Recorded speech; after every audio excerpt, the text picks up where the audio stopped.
Welcome to Bobby Owsinski's Inner Circle. I'm Bobby Owsinski, and this is a show all about music, music production, and the music business. My guest today is producer Robert Margouleff. But first, let's talk about Pandora buying Ticketfly. Ticketfly is an online ticket reseller, and they specialize in small to medium venues. Ticketmaster basically has all the arenas and all the major venues locked up, but Ticketfly pretty much does the same thing with smaller to medium venues. Now, Pandora, which you all know, is a radio-like streaming service. In other words, it's not interactive. You can't select the songs that you want to hear. You can select the genre, you can select the artist, but you can't select the songs. Pandora has never made money in the 10 years that it's been around, and it doesn't look like they're going to make any money in the future, which of course has shareholders besides themselves because it just doesn't look good on the horizon. Their costs are probably going to go up because the Copyright Royalty Board, which makes all the decisions on how much per stream they have to pay, is probably going to raise the rate for 2016 and beyond. So that means they're going to have to pay out even more money. So buying Ticketfly is actually a really good deal for them because for the first time, this is a chance to actually make some money. This is also a really good thing for artists. And the reason why is Pandora, a few months ago, rolled out something called Artist Marketing Platform. They call it AMP. And what this does, it allows an artist to actually send a message directly to someone that's listening to their music. So in other words, it's very easy to send a message saying, hey, I'm going to be in your town or near your town pretty soon. This is a great thing for artists, and it doesn't matter at what level you are, it's a great thing. The reason why is there's only 20% of all Americans go to concerts. And it turns out that they don't go, not because they don't like crowds, not because it's too much. They usually don't go because they're not aware that their favorite artist is actually playing in a town near them. With Pandora having 80 million active users, this is a chance for the artist to actually get the word out to them that they're going to be in their neighborhood pretty soon. So it's a win-win for everybody. It's a win for Pandora because it gives them a way to actually finally make a little bit of money. It's a win for the venues because if they can sell more tickets, there'll be more people coming through the doors. And it's a win, obviously, for artists because if they can get more people coming to their shows, it's more money that they'll make, it's more merch they'll sell. It's a good deal. So congratulations to Pandora because this is actually an acquisition that really makes a lot of sense. If you have any questions or comments, send them to questions@BobbyOwnerCircle.com. Don't forget about my new coaching program. It's called 101 Mixing Tricks, Big Studio Tricks for the Small Studio. Go to 101mixingtricks.com to learn more. The next thing I want to talk about is the quietest place on earth. Where do you think that is? Well, it's an anechoic chamber, and there's a lot of them scattered around in places that you're probably not familiar with. You kind of think an audio company, but the Navy has some for submarine work, and the Air Force has some. So there's a lot of government facilities, but the absolute most quiet one is at Microsoft. Yes, Microsoft at their audio lab has certifiably, by the Guinness World Book of Records, the quietest place on Earth. It was measured at minus 20 dBA, which is basically the sound of air molecules knocking against one another. It's just dead quiet. So that brings me to a number of questions that I always get about room acoustics. And usually it's, how can I make my room quieter? How can I keep the sound in from getting out? How can I keep the sound outside from getting in? And really, this has to do with mass. Most recording studios are a room within a room. And let's face it, most of us that have home studios just can't do that. Our rooms won't allow us to do it. And it's an expensive proposition. There's no way around it. There's no cheap and easy way. There is something that you can do to make the current room that you have a whole lot better without spending a lot of money. And the first thing you have to do is work on the door because that's usually the weakest link in the chain, your door. So if you're going to do this right, what you do is you get a solid core door. Most of us have hollow core doors, but they don't really do the job. You need a solid core door. And then the next secret is you put weather stripping around it. So basically, there's weather stripping around where it closes. Once you put that in, then you take a flashlight from outside the room and you shine it all around the edges of the door. And if you can see any light, then you haven't applied the weather stripping correctly and you have to go and adjust it. But sooner or later, what will happen is when you put this weather stripping on, you'll find that you'll have a very tight fitting door. And of course, if that happens, there's no sound leaking in and none leaking out. But you're not finished yet, because what you have to do is add a threshold to the bottom of the door. And this is really key. So just go to the store, buy a good threshold, put it on the bottom of the door. What you'll find is it will take a little bit of time and experimentation to really make that fit tight as well. But once you get the weather stripping on and the solid core door and the threshold, you'll find all of a sudden your room is going to be a lot quieter. But let's say you have windows in your room. Well, that's easily taken care of as well. All you need is a 1/2-inch pane of plexiglass. Sometimes it's called plexiglass, sometimes it's called Lexan. Pretty much all the same. Different manufacturers call it something different, but it's plexiglass. So you get this 1/2-inch pane, wide enough that it covers the entire window. And once again, we go and we put weather stripping around the edges of the window and mount the plexiglass on top of the weather stripping. All of a sudden, what's going to happen is your room is going to be a whole lot quieter. And if it still isn't, the next thing to do is then you put a pane of plexiglass on the inside of the window frame. What you're going to find is your room is suddenly going to be a whole lot quieter. It's not going to be perfect, because again, you need mass for that, but it's going to be more than acceptable for most of the things that you have to do.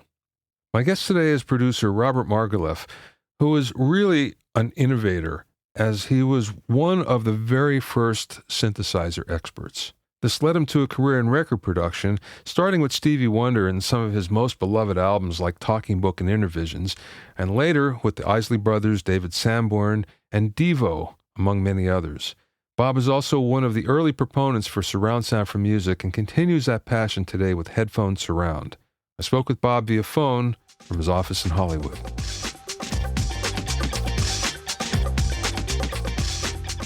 I'd like to go back to the beginning, when you had Tonto's Expanding Headband. Tell me how that came about. Well, the name came about long after our gathering. I had gone to Media Sound after sort of a journeyman's voyage through the audio business, working at Broadway recording studios. I had closed my film production studio where I was producing a film called Chow Manhattan with Edie Sedgwick and Jane Holzer, sort of from the refugees of the refugees from Andy's factory. And I, in the process, the only thing that I got out of the studio when I closed it was my synthesizer. It was a Moog 3, which I had intended to use to score the movie Chow Manhattan, which I ended up co-producing and working on for several years afterward. And I ended up by hook or by crook at Media Sound, where I met a guy named Malcolm Cecil. I had become, since I had I think the third or fourth synthesizer in the city at this point in New York, I had become the resident bad boy and synthesizer guy at a place called Media Sound on 57th Street. And it was there that I met Malcolm Cecil, who had signed on to be their night maintenance man, because in the days of analog recording, the minute you turn on any piece of analog here, it starts breaking. So all the rooms had to be constantly maintained and operated carefully. And Malcolm, being a fine jazz musician and player, also became the night maintenance man at Media. We formed an instant bond and started working together with the synthesizer, because what I was doing was really whacked and strange. And I wasn't even sure if it was music, but Malcolm assured me it was and helped me a lot with a lot of judicious editing and so forth. And slowly we started pulling an album together with no particular thing in mind other than just to make music our own way. And Herbie Mann heard the record. He was there. The studio was generally closed at night because it was a union shop, and all the players there were all doing television commercials during the day, and I was the synthesizer guy for the studio, one of the few in the city. At any rate, one thing led to another, and I don't know what I was doing, but one crazy night I got home kind of loaded from a party and came up with the name Tonto's Expanding Headband. And it also was the acronym for the original Neo-Tambral Orchestra, which was a reach even in those days, but the name stuck. And we put out an album on Atlantic and got a big $5,000 advance from Herbie. Came out on Embryo Records, which was Herbie's vanity label at Atlantic. And one thing led to another, and then there came a very big review in the Rolling Stone about the music. And the next thing we know, Stevie Wonder was knocking on our door, and then my world changed forever. Yeah, I want to get into where it came from. I want to get into Stevie in a second, but what possessed you to buy the synthesizer in the first place? I was felt compelled. I cannot give you any intellectual reason why. I saw one of the Moog synthesizers bleeping and blooping at a place called the what was it called? It was a nightclub. It was sitting on the floor in the sound booth, somewhat fire damaged. It was called the club was called Cerebrum, and it was designed one of John Stork's original designs. Wow. Although I never met John at that point, it was a fateful touch and reality because John went on to design Electric Lady for Jimi Hendrix. Yeah. And it was there that I actually met him, and I represent him to this day, WSBG here in Los Angeles. So that's where the genesis of the synthesizer came from. After I closed the studio and went belly up, so to speak, when the Chow Manhattan thing just got out of hand, I started making music over at Media Sound, and then slowly, within 6 or 8 months, or a year, we were working full-time with Stevie, and then the rest is history. Well, how did you get in with Stevie? I mean, that seems like an unlikely combination. Well, we got into it because Stevie heard our album, Zero Time, of Tonto's Expanding Headband, which had received this huge review in Rolling Stone. And one day, one of Malcolm's friends, a fellow bass player, brought Stevie to Media Sound, and here he was one summer afternoon or evening, toward the evening. Malcolm's apartment was next door to the studio because, being the maintenance person, he had to be on call 24/7. We heard a knocking on the door, and the bell to the studio rang on a Saturday or Sunday afternoon. I don't recollect exactly. And there he was standing there in a lime green jumpsuit with our album under his arm. And at that point, our world changed forever. So when you went into the studio with Stevie, what was it like, considering, first of all, that you're working with someone that's blind, which that must have been different to begin with, and then he's coming from a different sensibility than you were. So how did you come? Well, yes and no. I had the sensibility department. Both Malcolm and I had considerable background musically in rhythm and blues, and especially with Malcolm with jazz, and me with an extensive background in classical music. So it really wasn't foreign to us. What was interesting was the melding of the technology with R&B, and that was what really fomented, I guess, the sea change in the music business, because we brought electronica to pop music. That was the first big major disruptor in pop music and R&B in general, was the use of the synthesizer in R&B, and we invented that. Before that, it was interesting stuff, some pop music. Peter Nero was doing some stuff, and of course the great classical thing with Wendy Carlos, Switched on Bach, was happening around the same time as that. But that was moving in the classical direction. What we did is we brought it to a place where electronica became totally accessible to every man, not just the guy in the lab with the lab coat and the pencil protector, Yeah. in his upper breast pocket. Became a real musical instrument. And it changed the course of pop music. It really did. Oh, you're right. It changed everything, especially the way that he used it for bass instead of the bass, which nobody had done. No, and we were creating some really great whack and bass sounds. And Malcolm is a bass player. He was the principal bass player in the BBC Radio Orchestra. Oh, wow. So it's not, any of this stuff is really not foreign to us. Also, the whole concept of the instrumentation was really based on the fact that it looked like a huge instrument, but it could only play one musical line at a time. It was a monophonic instrument. It was truly a synthesizer, not a glorified organ with the same sound on every note. We could put 2 or 3 separate notes, but there would be 2 or 3 different synthesizers playing on the same keyboard. It was the first and only instrument whereby the performance of one person governed the performance of the other people on the instrument. It's one instrument played by several people instead of several people playing their own instruments together.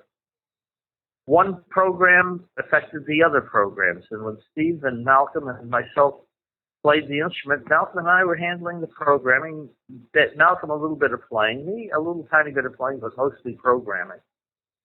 And we whipped up sounds that were monophonic. So when we did 3 different sounds on things, it was 3 different passes of the instrument, or we would have the instrument play three sections of the instrument, each playing its own sound, all triggered from one keyboard, where we had a very interesting methodology of either using 2 keyboards stacked one on top of the other, or a few years down the road, we actually had a keyboard that was very interestingly designed, where it would help select the leading tone if we were playing in triads or chords. So you hear a synthesizer on Stevie's records. If you hear 3 of them playing, they were done separately or done 2 at a time, and each with their own unique sound. It's not like a string synthesizer where you play every note like an organ. Every note sounds the same. Yeah. Every note was different. Every sound was different. And that's what gives it its unique quality. But if you look at an R&B record or any pop music record, it's basically a quartet. Bass, drums, keyboard, and voice, or guitar and voice, or instruments. It's the same thing with an orchestra. The high strings, medium strings, low strings. You look at an orchestra. Yeah. It's set up the same way. It's basically very simple, division of 4, division of 6, division of 8, but really they're not usually more than 8 voices as a max, plus percussion, on any kind of musical recording. So it's not a complicated thing to think about. I had no idea that you had layered those bass lines. The bass lines are not layered. Well, they're layered in the fact that they 2 or 3 synthesizers playing the same note, but all playing off the same keyboard. Oh, but I there see. were 3 different sounds. Yeah. I get it. Okay. How long did it take you to program something? Of course, this is back in the analog days, and you must have had really extensive notes, I guess.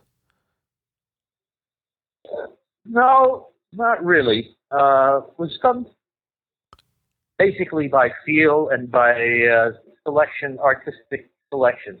Hey, Steve, here's the bass. Oh, it's a little dull sound. Okay, is this a little brighter? Does this particular sound fit the song? No, Steve, this one sounds like a doorbell. Let's do something else. I mean, it was very impulsive, and it was very in the minute when we were programming.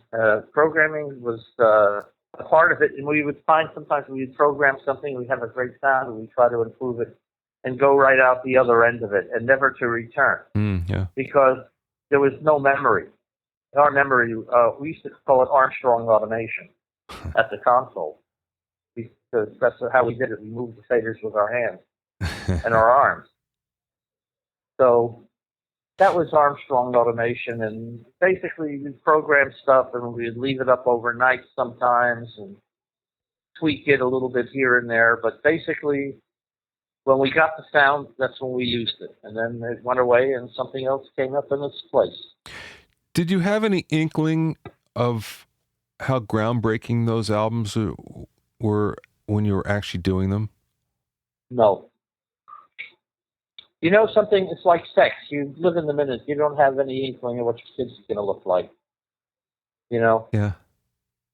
It's, I know it's a funny thing to say, but, you know, you just, when you live in the minute of the song, you live inside the song. I didn't take care of business. I didn't take care of my life. I didn't do anything. I became totally possessed and preoccupied with the music. Yeah. And making sure I was there every afternoon at 4:30. We finally had to leave media because they, you know, during the day they wanted to do Crazy Daisy toilet paper and Trans-Caribbean Airways and Ford Motor Cars and, you know, stuff like that, you know. Yeah. And I was busy during the days, you know, with the guy from Gray Advertising saying to me from the back room, "Hey, kid, could you make that sound a little bit more like the tablecloth?" You know? Yeah.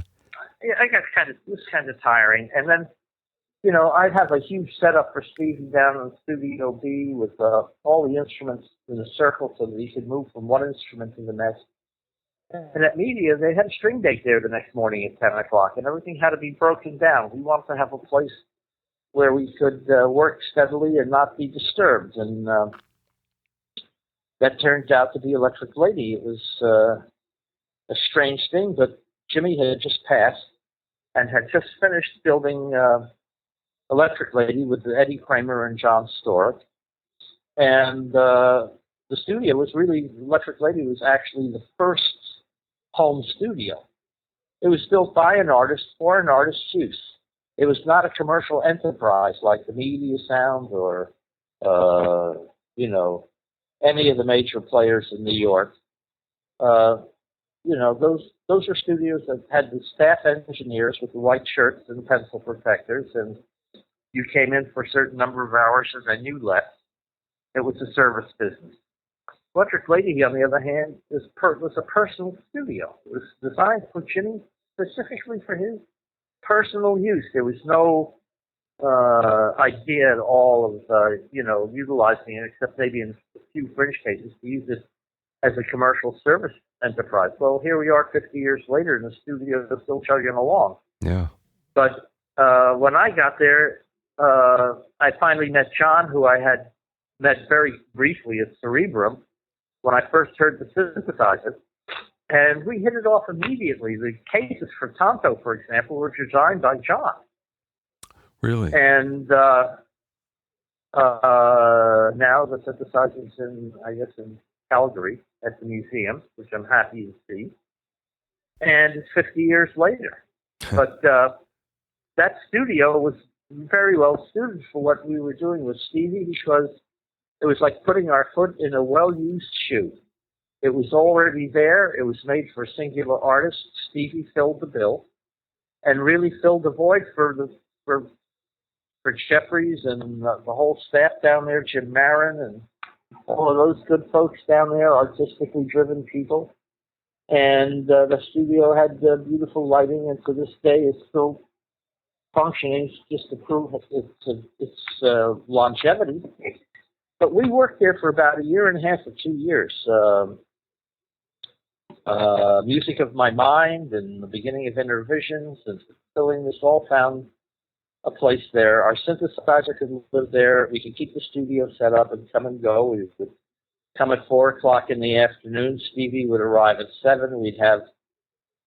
We didn't work to make an album. We worked to have a library of material, and Steve would work on different things at different times. I kept a notebook of where things were, which songs needed background vocals, which songs we needed to work on the bass sound, songs that Stevie needed to get copies of to work on lyrics, and so forth. It was a very open environment. And at Electric Ladyland, we hired, I would think, the first female second engineer in the history of the record business. Her name was Joan DeCola. And she could curse like a sailor, but she was very talented and together. And she had worked as a bookkeeper at Electric Ladyland. And she was drawn to the studio, and we were drawn to her. And we had this little group, and we'd, leave the studio in August, in the steamy, hot fog-filled mornings where we'd see the look up 8th Avenue or wherever it was, 7th Avenue, and see Columbus Circle at the end in the smog, and we would take a cab home at 7:30 in the morning. But we generally started at 4 in the afternoon. Steve would come in between 7 and 8, and we would work through the night. It was timeless. There was no clocks. It was Stevie time. We worked holidays, New Year's, all of that stuff. Yeah. And we had a very, very productive time there.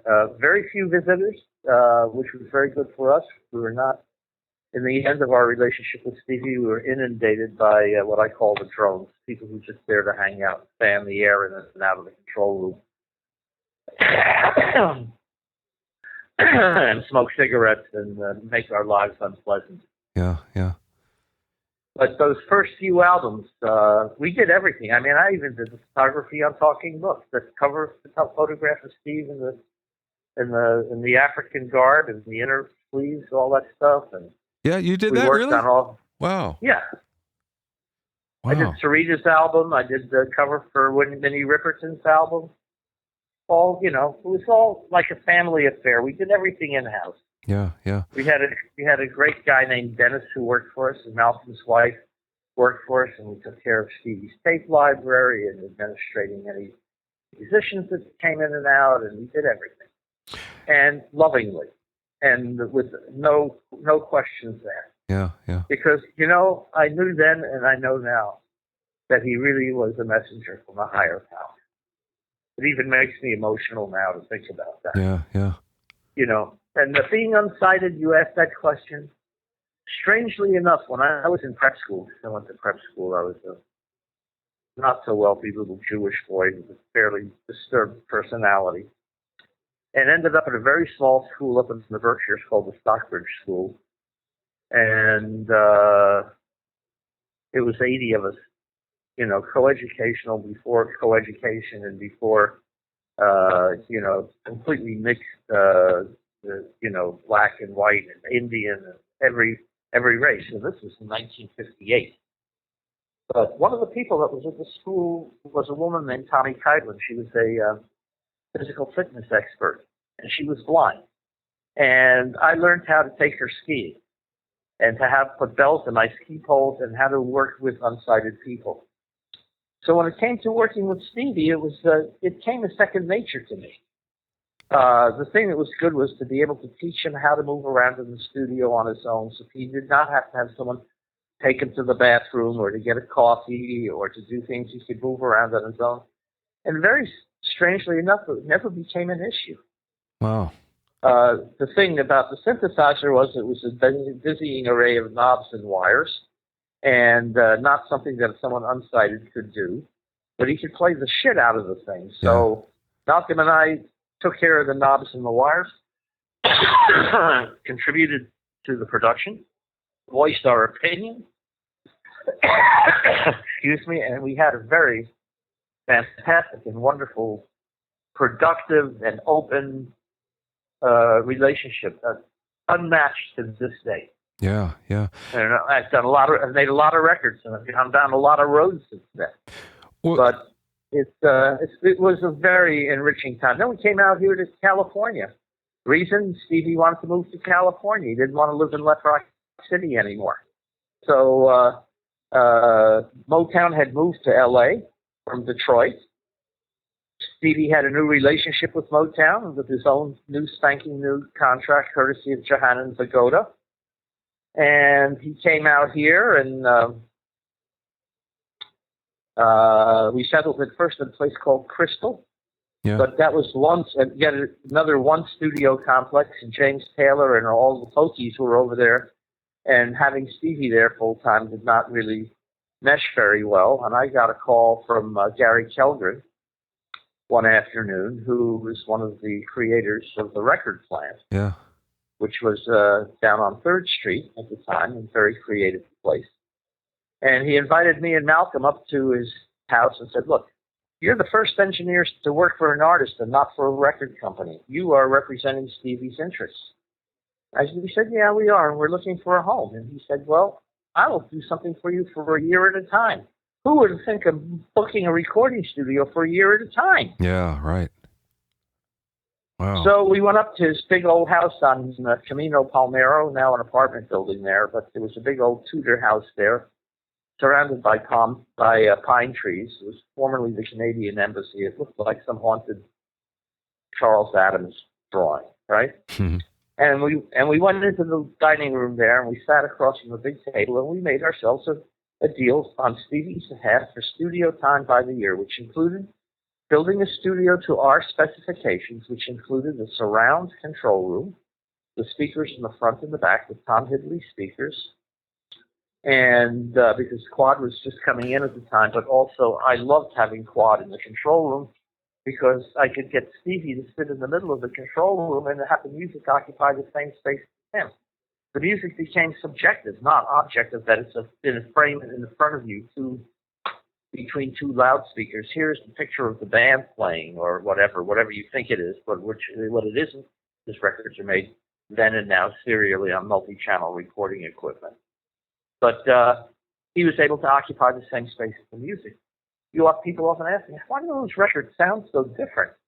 Well, part of the reason they sounded so different is I was able to set up the monitoring. Malcolm and I were able to set up the monitoring in such a way that the background vocals were in the back, the lead vocal was in the front, the Rhodes was in the back, the clarinet is on one side against the playing across from the guitar, and we didn't have to use the artifice of reverb and echo, which is the creation of space, artificial creation of space.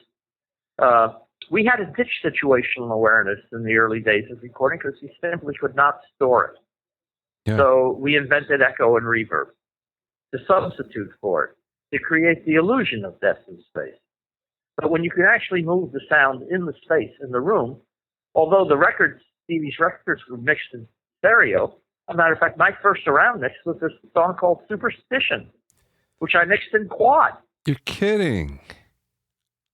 Amazing. No, why would I kid you? Amazing. Wow. So you listen to the records, they all sound very dry because I don't want my music to sound far away. Yeah. I want the music to sound close. So we monitored in quad, but we mixed in stereo. The three of us at the board, Stevie, me, and Malcolm, Armstrong Automation. We had the most beautiful little API console you could ever want to have. And I could not make a mistake. If I farted in that control room in Studio B at the record plant, it was a hit. Huh. I could do no wrong in that room. Malcolm and I were it was a magical 5 years. We were touched on our foreheads by the hand of God. And I say that in an emotional way. It's just the truth. Yeah, yeah. And we couldn't do anything wrong in there. And for 5 years, the three little planets crossed paths, and there was this bright light in the firmament that said 5 years, and then it was gone. Well, Yeah. So we made our deal in that dining room, and the strange thing about that deal was when we got up, Gary brought out the bottle of Cavassier toast. And we got up and we clinked our glasses together, and the minute we clinked the glasses together, there was an earthquake. Not a big one, but enough to say that I guess God heard us. Yeah. I don't know how to put it. I really don't. But it was an experience that has never crossed my path again. And then we went down there and we just killed for 5 years. There was not only him, there was Dave Mason, there was the Isley Brothers, there was America, there was, an endlessly long list, Quincy. Yeah, I was going to say, you had a really long list of production credits then after that.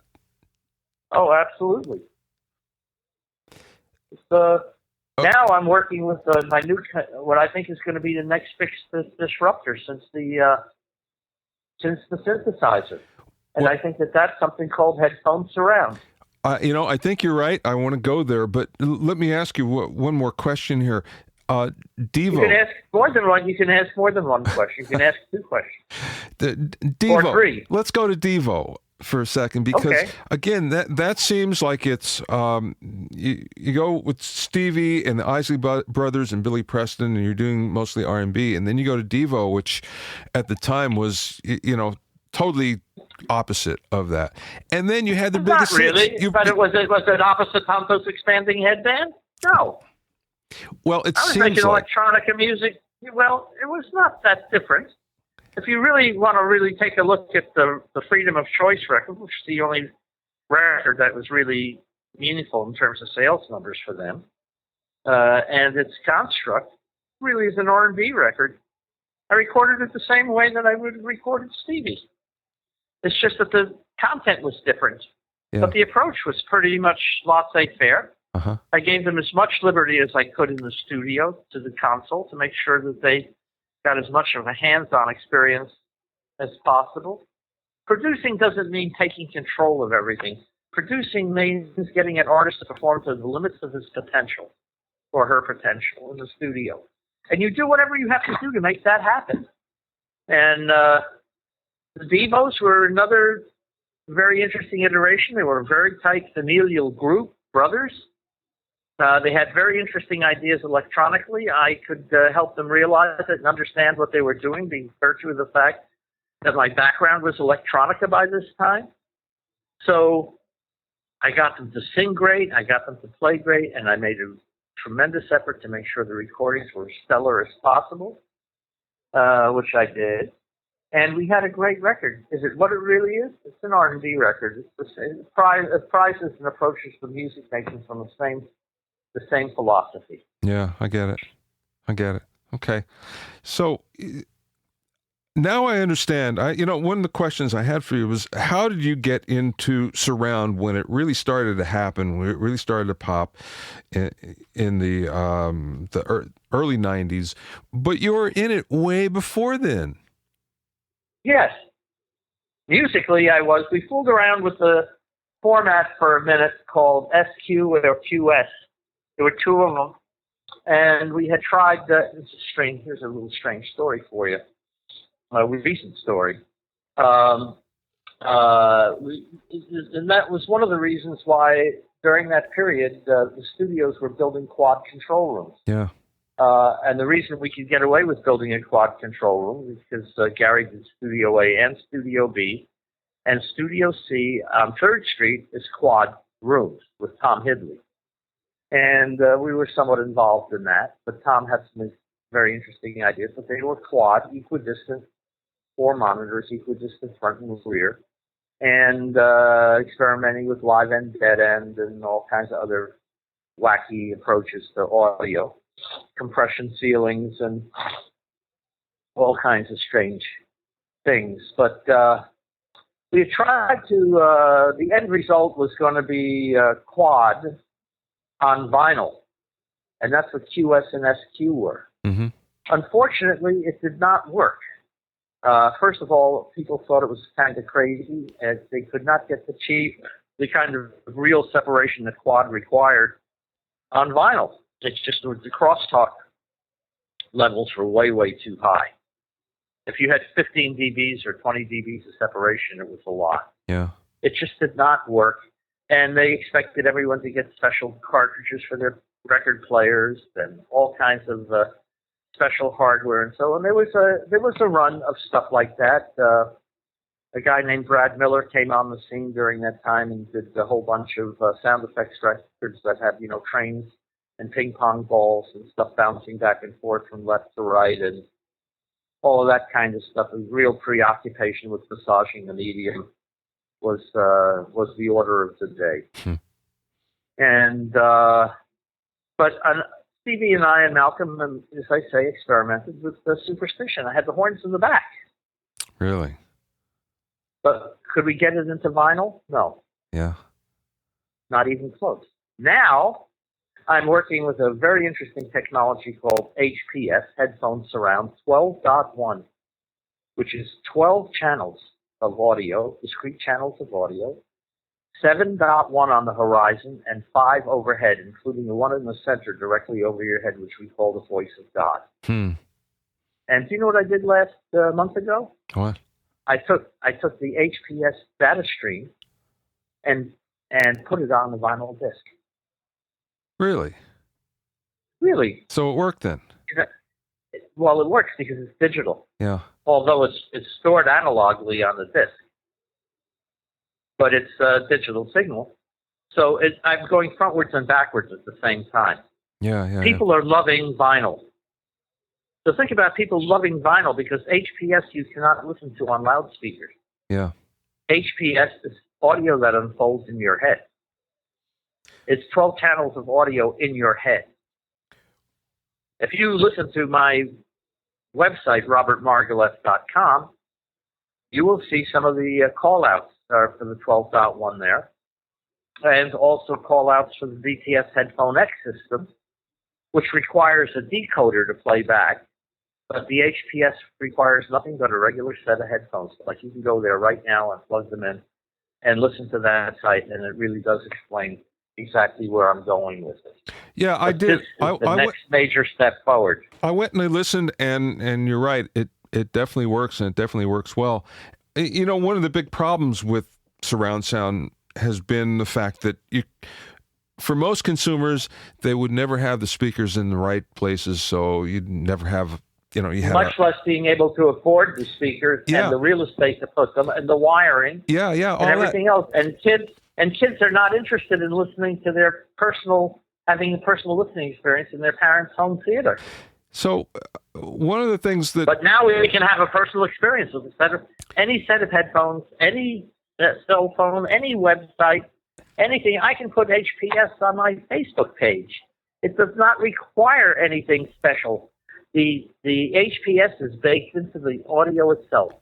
And once it's encoded and once it's called rendered, it's there forever. What I was going to say is the fact that's interesting in all this is that now we're getting into a virtual reality world with Oculus Rift and the Samsung version, and now so many more people are going to be experiencing audio on headphones because they're going to be part of this environment. So now is the perfect time. And they're already experiencing. Everyone is already listening to music on headphones. Yeah. Before Oculus Rift, how many people do you know who walk around with a set of earbuds?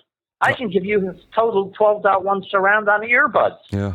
Why do I need even to be able to think about going into a home theater or some esoteric, highly expensive place to play back, or even have to buy a decoder from Dolby or DTS? To play it back. When you go into a home theater, you want to listen to DTS, you go to the preamplifier and you select DTS playback, or you select Dolby playback. Yeah. This, you don't have to select anything. So it's there. It's already there for free. And my thing is to give this technology, to put it in the hands of creatives. That's what I'm doing. I'm now working with my wonderful artist, Lexi Baker, and we have just finished our first pop record, an HPS Headphone Surround, 12.1 Headphone Surround, where the music comes from over you. Who says that music has to be in front of you? Just because most of these people are preoccupied with picture and the dancing stick figures and everything. Yeah. Great music from the Jefferson Airplane, and all the great acts, Dark Side of the Moon and all that other stuff, don't have anything to do with any kind of visual content whatsoever. When you're, we've become enamored with having a visual context, but music can happen in space inside your head. It unfolds inside your head. Why do you need to have anything representational? It's nice, but not necessary. Great music, whether it's Bach, Brahms, or Beethoven, did not have a visual content. The orchestra looked exactly the same. You went to the concert hall, there they were sitting in front of you in a fanned out array with a guy waving his hands on the middle of the stage. It's always the same. Bob, when you're mixing, are you mixing on headphones? Absolutely. That's the final result. I'm mixing on very good ones. Yeah. But I'm, and I love my headphones. I have Bowers and Wilkins. They're very, very good, about $400 a pair. Yeah. But I also should mix on a crapola set of earbuds right out of the box on an iPhone. So you don't have iPhone earbuds. So doesn't make any difference. You don't have a 12.1 speaker setup then, right? No, don't need it. Why bother? Yeah. Well, now that's I will a revelation. Say this. I'll tell you where. Yeah. Well, I'll tell you where I bother. Okay. There has been, as you know, during the 80s and the 90s, especially through the 90s and to this day, a certain flow, not very big flow, but a flow of 5.1 mixes, which was really when 5.1 music, when DTS really sort of, pulled the string on doing a CD, a 44-1 CD of music only in surround. There was a huge amount of music mixed by Ed Cherney, by myself, by Grant Files, by Alan Parsons, Phil Ramone. There's tons of people who were mixing in 5.1. There are still a certain number of people who are mixing in 5.1, especially people who are doing motion picture music like Hans Zimmer and people like that. But basically, the music was put out faster because when the first Blu-rays came out, there was no music standard without a picture. You had to have a picture if you wanted to put music on a Blu-ray. So the DTS, who never really understood the music business as much as they wanted to, I was busy mixing all kinds of things, out of the libraries, out of the big libraries, of things, that were already hit records and stuff. So all of this 5.1 material is now residing in an SACD format, 5.1. Some of it great, some of it not so great. And now I can take those 5.1 SACD, the Super Audio CDs, and I can now render them into Headphone Surround. And I am now just beginning to approach record companies with a view towards taking those 5.1 libraries. I can't do them in 12.1 because the content is not there, but I can very simply remaster them for Headphone Surround. As a matter of fact, Elliot Mazer just sent me Frank Sinatra live at the Sands in 5.1. Wow. Basically frontally oriented, but there is a lot of really interesting music there that the record companies who could not monetize it and spent millions of dollars on sitting there in the libraries, and they're worried about checking the little checkbox to do high-res audio, which it isn't really. Yeah. Why? Even if you check the box that says 2496. Why? Because the original files are not high resolution. They're analog. Yeah, that is not high resolution. That's not 192.48 or 192 24-bit 192, which is high resolution audio. Okay? Yeah. So there was a space there when digital recordings were not terrific, but a lot of that stuff that Pono's listening, they're just ripping off the CDs. That's not high resolution anything. That's 44.1. Yeah, it's and analog tape not that interesting. Yeah. But what I can, and they say, oh, high resolution, you can have a wonderful listening experience. You ask me if a person on a skateboard with earbuds really gives a shit about that. Yeah. The answer is no.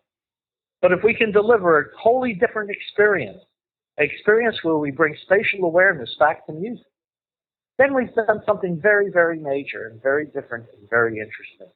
Because we have brought back one of the senses that we had to leave behind when we invented the record. And that is spatial awareness, where a sound is coming from. How does your brain know where a sound is coming from? How is that decision made in your head, right? Yeah. So if we can basically control the crosstalk, in other words, if you're listening to me in a room and I'm talking to you from in front of you, both your ears listen to me at the same, a little bit different spacing because your head is in between it, right? Yeah. But the two ears are listening to the same signal, right? Top end, delay time, all of those things. But if I walk off to your right and keep talking, your brain says, oh, that sound is coming to me from my right side. Why is that? Yeah. Well, it's because I'm having more top end in my right ear than I am in my left. And my left ear is getting the signal a few nanoseconds later than in my right ear. And my brain says, aha, that sound is coming from the right part of my environment. So if we can control the crosstalk, and I do that by putting on headphones, because then there is no crosstalk. If we can control the crosstalk, then we can control and figure out with the judicious use of filtering and delays and so on and so forth, exactly what it takes to emulate the space in your brain. Yeah, yeah. Now, everybody's brain is a little bit different. They don't hear things exactly the same way. but it's close enough for Uberman, that's for every man, Yeah. to be able to have that ability, because space is an important part of music. Situational awareness is an important part of music. That's why we invented reverb and decay. Yeah. Reverb and doubling and this sound and that stuff. But now with pop music and synthesizers, which I was partially responsible for, who says the music has to come between in the picture frame in front of you?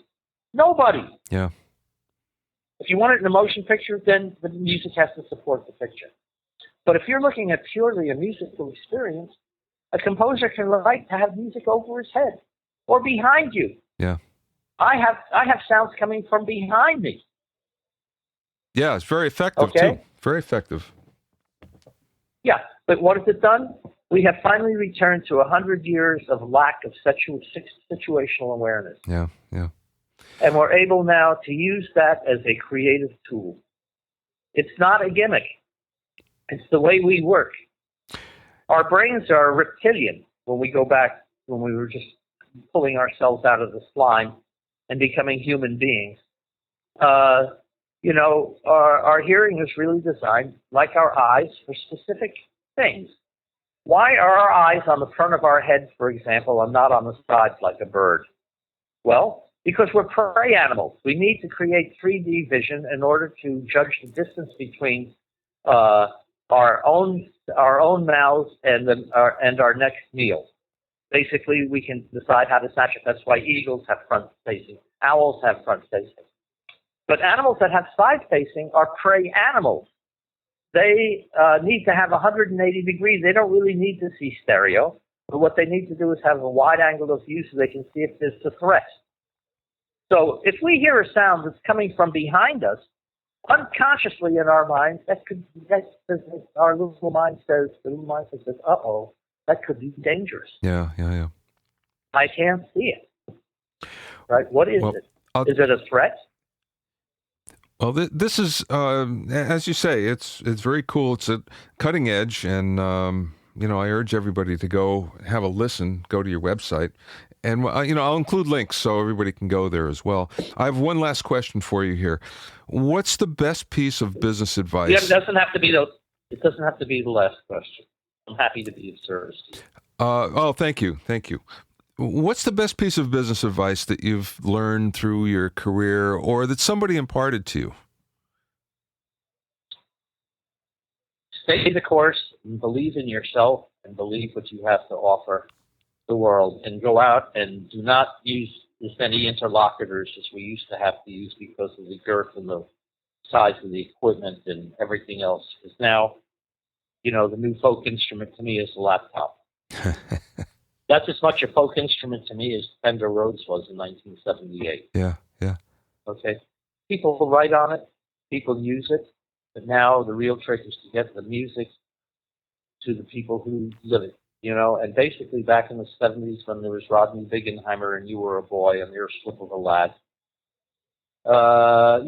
we used to play the clubs. The bands would go, Devo would go to the Starwood and play out, and lo and behold, we would get some local radio play, and the record companies would come around and say, oh, these guys have local radio play, and they're out there, and they're doing stuff, and they have their own team going. All we have to do is sign on. We don't have to really do too much development. We can put them in the studio and have a reasonable expectation that they're going to come out with some music that we can sell. Well, we still have to have a reasonable expectation that you have to make music that you can sell. But the gatekeepers are gone, and as a matter of fact, the gates are gone. Everybody's out of the bleachers and on the field. And everybody has music to offer to sell. Most of it's rubbish. 90% of it's rubbish and disposable, like a lot of the house music and stuff like that, which is good, basically use it once and throw it away. It's totally like toilet paper or tissue paper. You use it once and throw it away. Yeah, there's no longevity to it, right? No longevity. It's not intended to have longevity. It's only intended to make you bounce your butt for 3.5 or 4 or 5 minutes. And I mean, people playing records, that's not to me. I mean, these guys making $50,000, $60,000 a night play other people's music, Yeah. that to me is not really the essence of true art in a lot of ways. It's massaging the medium and using the medium as a message. Marshall McLuhan said it very clearly. The medium is the message. Yeah. Well, now we are getting a lot of that. The medium is the message. But for the true songwriter, for the true creative, who really is a composer, whether it's pop or classical music or anything else, we now can compose in a 360-degree bubble, a dome around you, and use perspective, situational awareness, as well as pitch decay, melody, songwriting, lyrics. All of those things still mean something. But you have to get out and you have to do it for yourself first. No one's going to jump on your bandwagon unless they feel reassured that they'll be able to take something away from it in terms of a financial reward. Nobody wants to work for nothing. And that's the problem we're having in the music business now because of the file sharing. Yeah. Why should musicians even begin to think about being fucked in the butt every time their record plays and they get like half a cent royalty and stuff like that? It's all going to stop because musicians are going to finally get to a place where we're going to say we're not going to deliver any more music for a while until people start to rethink the business models. Because it stopped being the music business and became the file sharing business. And the file sharing business does not have a soul. It's just a business to make basic maximum profits for the shareholders. It has nothing to do with music or art or feeling or reflecting our time. Yeah, it reflects our time or the impersonality of it. But there is still the core of real music. And those are the things that we need to pay attention to. And if you have good music and you have something that really touches people's hearts and minds, you will have success. You have a means of being your own record company. Like I was saying, back in the 60s and 70s, you would, you'd make your record, you go down to the local thing and cut an acetate at the local studio, and the guy would go in the back room and cut you an acetate, and you'd go and you'd make a bunch of 45s, and you'd go to the trade, the swap meet on Saturday, and you'd open the trunk of your car, or you'd have a table at the back of your gig, and you would be selling your records and your merchandise. It hasn't changed much, except it's become very commercial and very big business. But basically, every band does it, and that really hasn't changed. And that, to me, is where the saving grace of music is, because when people have become commercial artists, in other words, a songwriter, they now can control the entire chain. They do not have to put their futures in the hands of interlocutors who use it as a means of leveraging other things. Oh, you play this act, I'll give you this act. Oh, you want Elton to play this thing? Give me this opening act for his shows on the East Coast, or this, that. There's none of that stuff going on. Now, if you have it, you'll do it one way or another. But part of being a musician and doing it is being the bard and the storyteller. And that means that you have to get out and bring the music to the people yourself. We have the means to do it. It's called iTunes. We have Tidal. We have all of these places. It's not your website. Bobby Owsinski's website is just as big as Robert Margouleff's website or Warner Brothers' website. It still fills the same space on the screen. It's not bigger. It's not smaller. It's not more imposing or less imposing. But what do you have that people want to see and hear? It's good advice. Good advice. That's the bottom line. Yeah. And that's what I'm doing. Yeah. I'm going to send you in the next couple of days the first HPS 12.1 Lexi Baker single called Say It Like You Mean It, and another one which I'm just finishing up now called Stardust, which are on Headphone Surround, HPS 12.1.